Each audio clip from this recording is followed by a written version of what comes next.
નમસ્તે વિદ્યાર્થી મિત્રો, શ્રી પરિશ્રમ વિદ્યા મંદિર રાણા કંડોળાની ઓનલાઈન એજ્યુકેશન ચેનલમાં આપનું સ્વાગત છે. આજે આપણે અભ્યાસ કરવાના છે ધોરણ 11 આર્ટ્સ અને કોમર્સ, જેનો વિષય છે અર્થશાસ્ત્ર, જેનું પ્રથમ પ્રકરણ છે અર્થશાસ્ત્ર વિષય પ્રવેશ, જેને આજે આપણે ક્રમશઃ આગળ વધારશું. આજે આપણે જે ટોપિકનો અભ્યાસ કરવાનો છે એ છે એકમલક્ષી અર્થશાસ્ત્ર અને સમગ્રલક્ષી અર્થશાસ્ત્ર. તમારા પાઠ્યપુસ્તકની અંદર છે એ પેરેગ્રાફ સ્વરૂપે આપેલું છે, પરંતુ તમને સમજવામાં સરળતા રહે અને બંનેનો તફાવત છે એ તમે સ્પષ્ટ સમજી શકો એના માટે આપણે છે એને તફાવત સ્વરૂપે સમજશું. તો સૌપ્રથમ આપણે એકમલક્ષી અર્થશાસ્ત્ર અને સમગ્રલક્ષી અર્થશાસ્ત્ર છે એનો અર્થ સમજીએ. હવે એની વ્યાખ્યા આપેલી છે.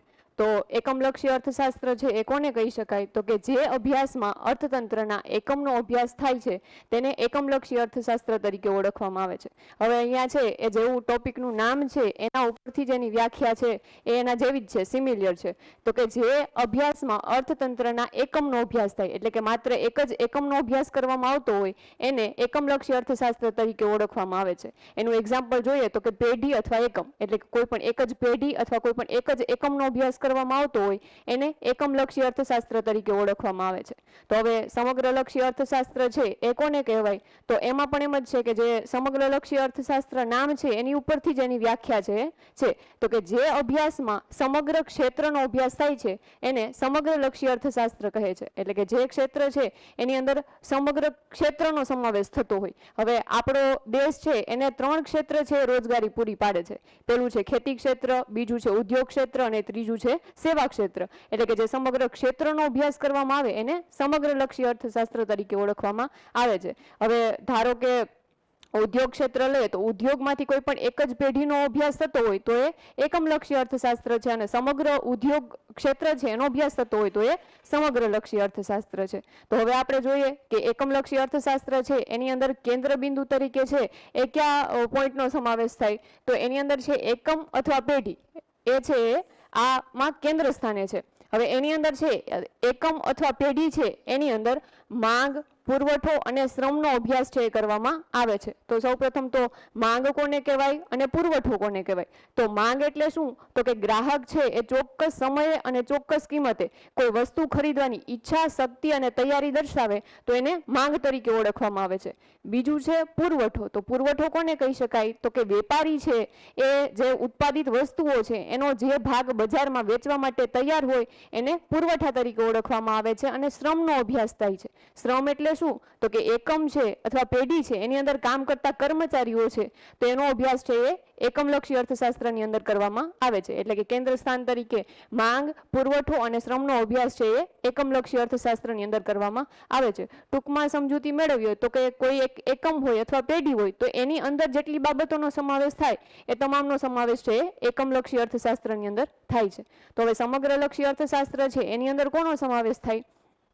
તો કે સમગ્રલક્ષી જે અર્થશાસ્ત્ર છે એની અંદર સમગ્ર રાષ્ટ્રનો સમાવેશ થાય. એટલે કે જે સમગ્ર રાષ્ટ્રને લગતી જે સમસ્યાઓ છે અથવા એને લગતા જે પ્રશ્નો છે એનો અભ્યાસ છે આની અંદર કરવામાં આવે છે.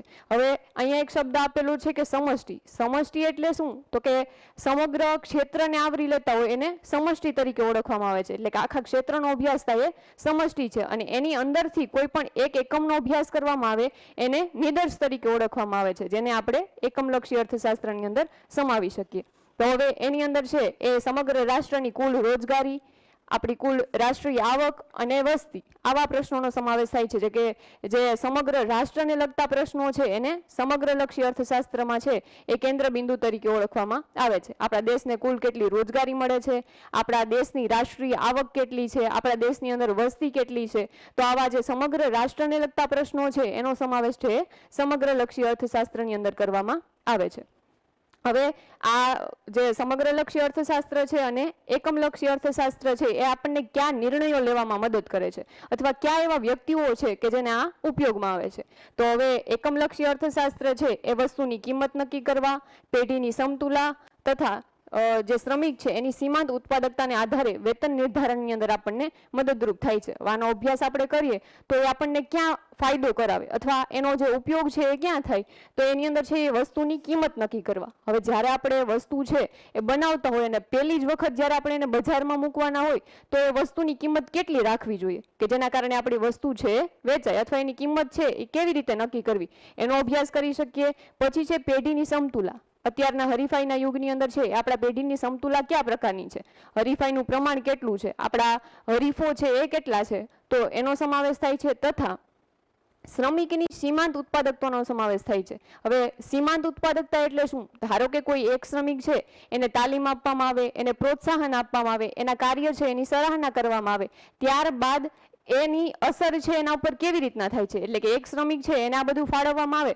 તો એના કાર્યની અંદર કયા પ્રકારનો વધારો થાય છે એને કહેવાય શ્રમિકની સીમાંત ઉત્પાદકતા. તો એને જે તાલીમ આપેલું હોય, એને જે ટ્રેનિંગ આપી આપણે, એના આધારે એનું કાર્ય છે એ કેટલું વધ્યું કે જેના કારણે એનું વેતન છે એ નિર્ધારિત કરી શકાય. તો કોઈ એક પેઢી છે એને લગતી જે આંતરિક બાબતો છે એનો સમાવેશ છે એ એકમલક્ષી અર્થશાસ્ત્રની અંદર થાય.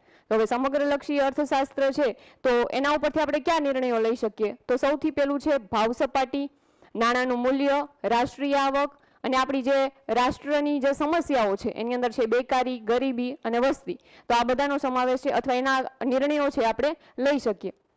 હવે એમાં સૌથી પહેલા છે ભાવ સપાટી. એટલે કે સમગ્ર રાષ્ટ્રને જે અમુક પેદાશો હોય એ સમગ્ર રાષ્ટ્રમાં એક જ સરખા ભાવે વેચાતી હોય. દાખલા તરીકે પેટ્રોલિયમ પેદાશો, તો શું થાય તો કે બધા છે એની કિંમત કઈ રીતે નક્કી કરે છે એનો સમાવેશ થાય છે. પછી છે નાણાંનું મૂલ્ય. હવે નાણું છે એનું મૂલ્ય છે એ કેટલું છે. દાખલા તરીકે આપણું નાણું છે, આપણું ચલણ છે એ રૂપિયો છે, તો રૂપિયાની સરખામણીમાં ડોલરની કિંમત કેટલી, તો નાણાંનું મૂલ્ય આંકવા માટે. પછી છે રાષ્ટ્રીય આવક. હવે આપણી જે રાષ્ટ્રીય આવક છે એને માપવાની 3 પદ્ધતિઓ છે: ઉત્પાદન પદ્ધતિ, આવક પદ્ધતિ અને ખર્ચ પદ્ધતિ. તો આ 3 પદ્ધતિ છે એમાંથી કઈ પદ્ધતિ અપનાવી કે જે આપણા રાષ્ટ્રની જે રાષ્ટ્રીય આવક છે માપી શકીએ. ત્યારબાદ છે આપણા રાષ્ટ્રની જે સમસ્યાઓ છે એટલે કે બેકારી છે, ગરીબી છે, વસ્તી છે. તો આ તમામને સ્પર્શતા જે નિર્ણયો છે એ આપણે સમગ્રલક્ષી અર્થશાસ્ત્ર છે એના અભ્યાસને આધારે લઈ શકીએ. તો હવે આપણે જોવાનું છે કે એકમલક્ષી અર્થશાસ્ત્ર અને સમગ્રલક્ષી અર્થશાસ્ત્ર છે એ આપણને ક્યાં ઉપયોગમાં આવે અથવા કયા એવા વ્યક્તિઓ છે કે જે આને ઉપયોગમાં લઈ શકે. તો એની અંદર છે ગ્રાહક, પેઢી, શ્રમિક, માલિક અથવા જેને આપણે નિયોજક કહીએ અથવા કે જે વ્યક્તિ છે એ સંચાલન કરતો હોય એ આ બધાને ઉપયોગમાં, આ બધા માટે છે એ ઉપયોગમાં આવે છે. હવે ગ્રાહક છે એને કઈ રીતના અભ્યાસ ઉપયોગી છે તો કે ગ્રાહક છે એ તમારી કોઈ પણ વસ્તુ ખરીદે છે તો એ વસ્તુના ભાવ ક્યારે વધશે, ક્યારે ઘટશે, બરાબર, એની માહિતી છે આપણને એની ઉપરથી મળી શકે. પછી છે પેઢી. તો પેઢી છે એની બજારમાં પરિસ્થિતિ કયા પ્રકારની છે એટલે કે આપણી જે પેઢી છે એનો વિકાસ થઈ રહ્યો છે અથવા એની અંદર જે ફેરફારો થાય છે એનો આપણે અભ્યાસ કરી શકીએ. પછી છે શ્રમિક. તમારી પેઢીની અંદર કાર્ય કરતો જે શ્રમિક છે તો એની પરિસ્થિતિ કયા પ્રકારની છે અથવા શ્રમિકને એના ઉપરથી શું ખ્યાલ આવે. આપણી જે પેઢી છે એ વિકાસ કરી રહી હોય તો એની અંદર છે પેઢીનો જેમ જેમ વિકાસ થાય એમ શ્રમિક છે એના વેતનની અંદર પણ વધારો થશે તો એ નિર્ણય લઈ શકે છે. પછી જે માલિક અથવા નિયોજક છે એટલે કે જે કાર્યનું સંચાલન કરનારો છે તો એને ક્યાં ઉપયોગી આવે તો કે આ બધી માહિતી છે જો એની આગળ હોય તો પોતાની જે પેઢી છે એને સ્પર્શતા જે નિર્ણયો છે એ લઈ શકે. તો હવે આપણે જોઈએ કે સમગ્રલક્ષી અર્થશાસ્ત્ર છે તો એની અંદર છે એ કોને ઉપયોગમાં આવે તો એની અંદર છે સરકાર આર્થિક નીતિઓ નક્કી કરવા માટે, અંદાજપત્ર ઘડવામાં ઉપયોગી છે અને આપણી જે આર્થિક સંસ્થાઓ છે એને નિર્ણય લેવામાં ઉપયોગી છે. તો હવે સૌથી પહેલા છે સરકાર. કારણ કે સરકાર છે એ આપણા સમગ્ર રાષ્ટ્રનું સંચાલન કરે છે અને એને જે સ્પર્શતી જે સમસ્યાઓ છે, જે બાબતો છે એના માટે સરકાર છે એ સમગ્રલક્ષી અર્થશાસ્ત્રનો જો અભ્યાસ કરે તો એના આધારે સરકાર છે એ યોગ્ય નિર્ણય લઈ શકે. બીજું છે આપણી આર્થિક નીતિ નક્કી કરવા માટે. આપણી આર્થિક નીતિ એટલે શું તો કે આપણી જે નાણાકીય નીતિ છે એ નક્કી કરવામાં પણ આપણને સમગ્રલક્ષી અર્થશાસ્ત્ર છે એ ઉપયોગી છે. પછી છે અંદાજપત્ર ઘડવામાં ઉપયોગી.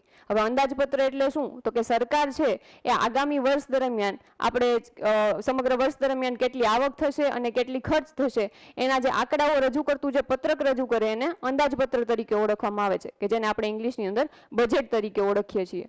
તો બજેટ આપણું બનાવવામાં પણ ઉપયોગમાં આવે છે અને આર્થિક સંસ્થાઓને નિર્ણય લેવામાં ઉપયોગી. આપણા રાષ્ટ્રની જે આર્થિક સંસ્થાઓ છે કે જે વિવિધ નાણાકીય આંકડાઓ છે એ રજૂ કરે છે તો એને પણ ઉપયોગમાં આવે છે.